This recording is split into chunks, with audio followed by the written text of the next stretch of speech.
Si vous écoutez ce message, vous êtes la résistance. Si vous entendez mes paroles, c'est qu'il reste un espoir. Nous sommes parvenus à remonter l'histoire. C'est notre ultime chance de sauver les nôtres, les vôtres. Vous devez me croire. Je vous parle à travers le temps de cette sombre époque qui est la mienne, où des robots sans cœur ni sentiments se sont emparés de tout ce que l'on possède.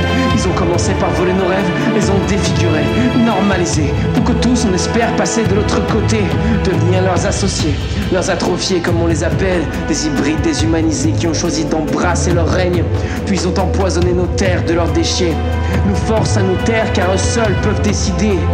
Ils ont main mise sur la valeur de la matière, celle qui nous nourrit, celle entre nos deux oreilles aussi, la grise qu'ils pervertissent de leur muselière. Ils nous montent sans honte les uns contre les autres. Nous sommes de nous battre au nom de valeurs intentionnellement abstraites. Ils fondent et refondent l'histoire, mais c'est pas la nôtre. Mais ils sont les vainqueurs et de la plume du temps sont les maîtres. Chaque jour plus d'âmes glissent et tombent sous les feux de leur arbitraire. Plus de tombes de soldats fleurissent au nom de la paix, ils font la guerre. Mais savait-il au moins le camp qui était le leur? Assourdi par les salves de chants faussement fédérateurs. Nous luttons pour l'humanité, pour la liberté, contre les machines et ce qu'elles veulent nous imposer. Nous sommes parmi les derniers représentants de ceux qui savent encore tendre des mains, de ceux qui bâtissent pour leurs enfants les murs de paix qui les protégeront demain.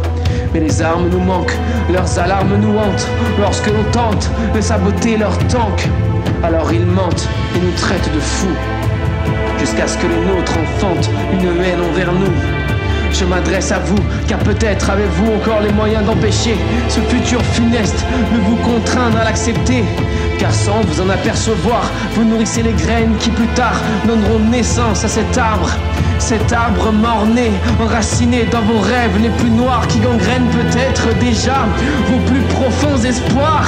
Je crains qu'à travers le temps le message se soit perdu. Je crains qu'il soit déjà trop tard à l'heure où il est entendu. Je dois vous donner les armes pour lutter contre ce mal cynique et grandissant. Laissez-moi sans plus tarder vous conter les chroniques d'un monde mourant.